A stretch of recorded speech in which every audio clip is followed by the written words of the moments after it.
الحمد للہ رب العالمین وبہ نستعین والصلاة والسلام علی رسولہ الامین نبینا محمد وعلی آلہ وصحبہ اجمعین اما بعد فاعوذ باللہ من الشیطان الرجیم بسم اللہ الرحمن الرحیم وقضى ربك ألا تعبدوا إلا إياه وبالوالدين إحسانا وعن المغيرة بن شعبة رضي الله عنه قال قال رسول الله صلى الله عليه وسلم إن الله حرم عليكم ثلاثا وكره لكم ثلاثا إن الله حرم عليكم عقوق الأمهات ووهن البنات ومنع الوهن وكره لكم قيل وقال وكثرة السؤال وإضاعة المال متفق عليه۔ تمام تعریفات اللہ وحدہ لا شریک کے لیے سزاوار ہیں، انگنت درود و سلام محمد عربی محمد الرسول اللہ صلی اللہ علیہ وسلم کے لیے لائق اور زیبا ہے۔ حمد و صلات کے بعد دنیا میں بہت ساری عدالتیں ہیں، high court, session court, district court اور سپریم کورٹ، اور لوگوں میں ان عدالتوں کا بڑا احترام ہے، ان کے فیصلوں کا بڑا احترام ہے۔ اللہ کی بھی عدالت ہے اور اللہ رب العالمین نے اپنا فیصلہ بھی سنا دیا ہے۔ فرمایا وَقَضَى رَبُّكَ أَلَّا تَعْبُدُوا إِلَّا إِيَّاهُ، تو تیرے رب نے فیصلہ کر دیا ہے کہ تم عبادت نہیں کرو گے مگر صرف اسی کی، اور یہ بھی فیصلہ سنا دیا ہے کہ والدین کے ساتھ اچھا برتاؤ ہی کرو گے۔ اللہ رب العالمین توحید کے بارے میں اور والدین کے ساتھ حسن سلوک کے بارے میں کوئی سمجھوتا نہیں کرے گا۔ یہ اللہ رب العالمین کا فیصلہ ہے، سنا دیا، لکھ دیا۔ تفصیل ہے آیت میں، کسی موقع سے تفصیلی بات ہوگی۔ اس آیت کریمہ کی مناسبت سے جو حدیث میں نے پیش کی ہے بڑی پیاری حدیث ہے، صحیحین کی متفق علیہ روایت ہے۔ راوی حدیث مغیرہ بن شعبہ رضی اللہ عنہ ہیں، فرماتے ہیں کہ رسول عربی صلی اللہ علیہ وسلم نے فرمایا ان اللہ حرم علیکم ثلاثا، اللہ نے تم پر تین چیزوں کو حرام قرار دیا ہے، وکرہ لکم ثلاثا، اور تمہارے لیے تین چیزوں کو ناپسند کیا ہے۔ ضروری نہیں ہے کہ یہ تین چیزیں ہی حرام ہیں اور یہی تین چیزیں ناپسندیدہ ہیں، مگر اس حدیث میں یہ 6 چیزیں بیان کی گئی۔ فرمایا حرم علیکم عقوق الامہات، اللہ نے حرام کیا ہے تم پر ماؤں کی نافرمانی، ماؤں کی نافرمانی کو حرام کیا ہے۔ ماؤں کیوں کہا؟ کیا باپ کی نافرمانی جائز ہے؟ ہرگز نہیں۔ اغلبیت کی بنیاد پر امہات کا ذکر کیا کیونکہ باپ کے مقابلے میں ماں کا درجہ زیادہ ہے، اس وجہ سے امہات کہہ کر ماں اور باپ دونوں کو مراد دیا گیا، یعنی والدین کی نافرمانی حرام ہے۔ دیکھیے اردو میں میاں بیوی، یہ جب رشتہ بیان کیا جاتا ہے تو پہلے شوہر کا ذکر آتا ہے، میاں بیوی۔ بھائی بہن کا ذکر ہو تو بھائی بہن، آپ سارے رشتوں کو دیکھتے جائیے، لیکن ماں باپ کا ذکر آتا ہے تو پہلے ماں ہے بعد میں باپ ہے۔ اس لیے ماں کا ذکر کر کے والدین کو مراد دیا کہ حرام ہے۔ کیسے حرام؟ جیسے شراب حرام، جیسے خنزیر حرام، ایسے ہی ماں باپ کی نافرمانی بھی حرام ہے۔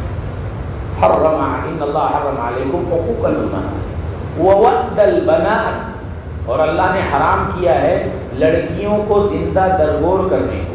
ایک زمانے میں، زمانے جاہلیت میں لڑکیوں کو زندہ دفن کرنے کا معمول تھا، اب لڑکیوں کو زندہ دفن کرنے کا معمول نہیں ہے، دنیا نے ترقی کر لی ہے۔ اب سونوگرافی کے ذریعے پتہ کر لیتے ہیں کہ یہ بچے دانی میں جو چیز ہے یہ فیمیل ہے، لڑکی ہے، تو اسقاط حمل کے ذریعے، ٹیبلٹس کے ذریعے، انجیکشنز کے ذریعے، ایبوشنز کے ذریعے کسی بھی طرح سے بچی کو دنیا میں آنے ہی نہیں دیتے۔ بہانہ بازی کرتے ہیں، بہانہ بازی کرتے ہیں اور عرش والے کو دھوکہ دینا چاہتے ہیں، اور وہ یہ سمجھتے ہیں کہ ہم جیت گئے۔ حقیقت یہ ہے کہ ان کی تقدیر میں یہ لکھا ہوتا ہے کہ وہ ایک لڑکی کو دنیا میں آنے سے رکاوٹ کا سبب بنیں گے اور یہ جرم ان کے سر پر آئے گا۔ ووأد البنات، یہ بھی لڑکیوں کو زندہ درگور کرنا ہے۔ 4 مہینے کے بعد اگر کسی نے کوئی بھی بہانہ لگا کر ایبوشن کروا لیا تو یہ ووأد البنات میں شامل ہے۔ ان اللہ حرم علیکم حقوق الامہات وود البنات ومنعوها، اور اللہ نے منع اور ہاتھ کو بھی حرام کیا ہے۔ منع اور ہاتھ کیا ہے؟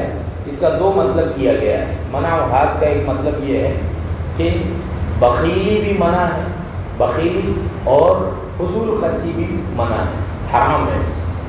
جہاں خرچ کرنا ہے وہاں خرچ نہیں کر رہا، یہ حرام ہے، بخیلی کنجوسی۔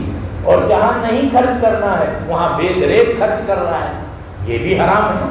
تو کنجوسی بھی حرام، بخیلی بھی حرام، ایک مطلب یہ تھا۔ اور منع اور ہاتھ کا ایک مطلب ہے، اس کو سمجھنا بہت ضروری ہے۔ مالیگاؤں کے لیے بالکل ایسا 100% یہ مالیگاؤں کے حالات پر فٹ بیٹھتی ہے بات۔ منع و ہاتھ کا ایک مطلب ہے جن سے نکلتا ہے ان سے تو لڑ کے لے لیتا ہے کہ میرا حق نکل رہا ہے۔ اگر 100 روپے باقی ہیں، 2000 باقی ہیں تو لڑ کے لے لیتا ہے، مگر جن کو دینا ہے ان سے منہ چھپاتا رہتا ہے۔ بھلے لاکھوں روپے باقی ہیں، جن سے نکلتا ہے لڑ کے لیتا ہے، اور جن کو دینا ہے ان کو روک کے رکھتا ہے، ان سے منہ چھپاتا ہے۔ ایسے ہی لین دین بھی ہے اور ایسے ہی حقوق بھی ہیں۔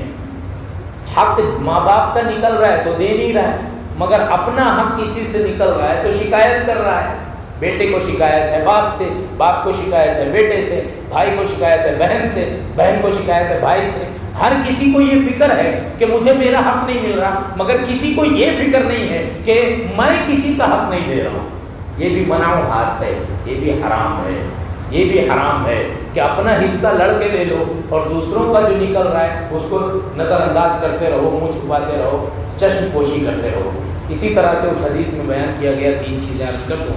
وَكَرِهَ لَكُمْ قِيلَ وَقَالَ، اور حرام اللہ نے ناپسند کیا۔ ناپسند کیا مطلب کریہا، کریہا یعنی ناپسند کیا۔ اسی سے بعض فقہا نے مکروہ کی اصطلاح بنا لی۔ کریہا سے مکروہ، مکروہ یعنی ناپسندیدہ۔ اب یہاں سنیے، مکروہ ایک فقہی اصطلاح ہے، ایک حلال ہے اسلام میں، ایک حرام ہے۔ اب بیچ میں مکروہ ہے، تو مکروہ کدھر جائے گا؟ حلال کی طرف جائے گا کہ حرام کی طرف جائے گا؟ حرام کی طرف جائے گا۔ حرام کے قبیل سے ہے مکروہ۔ ایک چیز حرام ہے اور ایک چیز ناپسندیدہ ہے تو حرام کے قریب ہوگی نہ کہ حلال کے قریب۔ مکروہ کہہ کر کسی بھی چیز کو حلال سے جوڑنا یہ شرارت ہے، یہ شریعت سے بغاوت ہے، یہ شریعت سے جہالت ہے، یہ ضلالت اور گمراہی ہے۔ مکروہ ہے مطلب حرام کے قبیل سے ہے، حرام ہی کے زمرے میں آتا ہے۔ ناپسند کیا اللہ نے، رسول اللہ نے، تو وہ چیز کیسی ہوگی؟ وَكَرِهَ لَكُمْ قِيلَ وَقَالَ، اللہ نے قیل و قال کو ناپسند کیا۔